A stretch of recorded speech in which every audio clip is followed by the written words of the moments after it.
Today on Business Success in Six with Stacie, I have Missy Martins here from Copper State Brewing Company in Green Bay, Wisconsin. Missy, thanks for jumping on. Yeah, thanks for having me. It's my pleasure. I would love to ask you some questions about Copper State Brewing. We had a good conversation before, and I'd love for you to share your story and your what you want to do in the future with Copper State Brewing. Is that okay? Sure. All right, here we go. When people ask you what your business does, how do you describe it? I know you've got multiple things going on in there, so share it all. Yeah, we kind of have something for everybody. We have a brewery, full restaurant, and coffee shop within this building. So kind of whatever your vice is, whatever you're looking for, whatever you need, we got it here. Well, tell me how it smells in there then. If there's coffee, if there's beer, if there's food, what does it smell like on a daily basis? Yeah, it depends on the day. So there are probably 2 days a week or so John is brewing, and then you're gonna definitely get that hops and grain lovely smell when you walk in the door. Sometimes you're just smelling kitchen smells, whatever they're making up there. And 1 day a week or so, my brother-in-law is in here roasting the coffee beans. So then it's definitely got more of the coffee roast smell, nice dark and roasty toasty. That sounds so great. So you started your business in 2017. What were your plans when you started and how have they changed? Yeah, that's a good question. So definitely some things have changed. Our original 5-year plans, of course, did not include COVID. So we didn't Right. write that in the business plan. So there were definitely some thoughts about maybe having an extra tap room by this time already. And then of course, COVID and then staffing and then everything. So we haven't really extended that yet. I would say within the next 5 years, we've talked about maybe doing a second tap room somewhere else. And then we've Okay. talked about just expanding our distribution footprint for beers. So Um, where are you distributing right now? Currently, all of northeast Wisconsin, so like we're up almost to Michigan, um, on the side of Green Bay here, and then we're up through Door County, Manitowoc, Green Bay, Two Rivers. Then we're also into right before COVID, we signed with another distributor down to Appleton, Oshkosh, Fond du Lac, Sheboygan. And now we have a sales guy too that just started this last year, and he's getting us into more Madison market and pushing a little further south and west. Congratulations. That's a lot to accomplish in what, 6 years now, you said? 6 years, yep, 6 in June. Wow. So my next question for you is, what is the biggest impact that you have on the community? How do you impact the community besides serving great beer and coffee and food? Yeah, I would say we really become known as just the place to gather and meet in downtown Green Bay. So a lot of businesses around us, we're right downtown. And we have coffee right away in the morning, leads into lunch, leads into happy hour, all the things. So we actually have become known as the place to gather. Like people have meetings and they're pretty standard now that they're happening at Copper State, which is really fun. It's our mission statement is connecting people, creating experiences, crafting great beer. So that's what we like to do. We like to be the place for all sorts of hanging out of any sort, business people, friends, gathering, family, all the things. Oh my gosh, I love that you shared your mission statement with us. Thank you so much for that.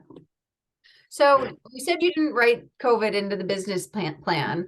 What is one challenge that you have faced that other business owners could learn from? Yeah, I think what helped us during that, we had just turned 3 when COVID happened, and that's one of those people like, oh, the first 3 years are the hardest, and then it was like, boom. Um, but we really just tried to stay in front of people in a really positive way and try to do a lot of fun social media interactions, uh, really revamp how we thought about certain things and figure out how we could live our mission statement through that. So we're going, well, how do we still connect people and create experiences at this time? So we came up with some fun pizza packets where we would sell our dough and our sauce and our everything in a little thing, and you could take it home and make it with your family that night. Oh, You could, pick them up to go with beer to go, right? Um, and we had grill packets with our burgers and our everything, like stuff that you could take and still have just with your family and still create an experience and try to do a lot of connecting. I started this thing called hashtag Toast Positive, rather than test positive, but toast positive, and toast to your friends who you were gathering. And there were different groups every Aw, night, and try to do a lot of fun videos and things like that. So, and we were super humbled by the city of Green Bay just supporting us through all of that and coming out and buying a lot of things to go, and coffee, beer, food, etc. So I don't know. I would just say you try to pivot as quickly as you can. You try to stay in front of people. You try to be creative with what you can do, and be relevant. And I know most for some entrepreneurs are creative and innovative. So yeah, absolutely, absolutely they are. Well, and a lot of people, we had a lot of disparity during the early stages of COVID, where you had some families that were able to sit home and just cook all day long. But you had other families, for example, my family's business, we're busier than ever. And to be able to just pick some food up and still have that family time making food, but also not having to prepare the dough, not having to, get all that together, that's invaluable. It's just so important. So that's a great way to share your creativity, what you were doing during those stages. So thank you very much for sharing that. sure. My next question for you is, what does the future look like to you? And do you have an exit plan? Oh, not totally thinking about an exit plan yet. Although John and I have, we're always, what's the next thing? What's the next thing? Uh, so we'll see. I'm not sure right now. Like I said, we have 4 kids, ages 16 down to 11. We'll see if any of them have desire. Like they all right now, 3 out of the 4 of them are on payroll. And they're cooking in the kitchen. They're helping with all sorts of stuff here. We homeschool them as well, so they kind of live at the brewery with us. And sometimes they're doing homework, and some days are helping with stuff in the brew house. Coffee and So yeah, I don't know if any of them are going to want to continue that.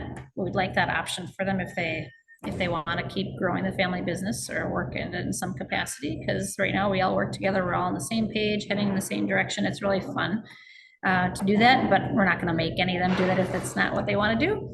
So we'll kind of see. I think part of it's going to depend on if any of them want to continue that into the future, and if not, then I don't know yet. So that's okay.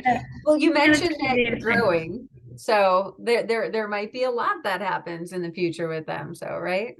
Right. Awesome. My final question for you is, all subjects open. What inspires you most? Inspires me most. Um, I think it just goes back to our mission, like just connecting people. I love, like, this is the part we love about it. Neither John or I had experience in this industry at all beforehand, in the brewing industry, in the restaurant industry. And yet, we know people and we like to connect people. And that is what is at the heart of all of this. Like, I love that I can be sitting and working on my computer, and in any given day, 50 people are coming through the door that we've made friends with now in the last 5, 6 years, right? That have just come to know our place and are in here multiple times a week, using it as their office or a meeting place, or just coming then with their family for dinner. Like, we love that. We've been able to grow some really deep roots here in Green Bay because of all of that. So I've That enjoyed is so being a part of cool. it. Yeah, from connecting your family, even like the fact that your whole family can work together and enjoy each other, to connecting all these different people. That's absolutely inspiring. So, if somebody wants to follow you, what is the best way for them to get in contact with you or get your hours, have some coffee, have some beer, have a lunch? What's the best way for them to do so? Yeah, I mean, head to the website, everything's there. I like to be the voice of our place, so I pretty much do all the social media. So we're on Facebook and Instagram as well. But our website's also full of fun puns and wording and fun things you can find there at copperstate.beer. And on there, you can subscribe to the email list and stuff too. I try to be pretty active with that, to give you what's new, what new beers are coming out, what events we've got going on. We've got live music every Tuesday night, so there's a lot of fun stuff going on here. So definitely worth following. Yeah, follow us on Facebook, Instagram, check out the See, website. thanks so much for your time today. And I love the fact that you say toast positive. Thank you for sharing your story for us. Well, thank you.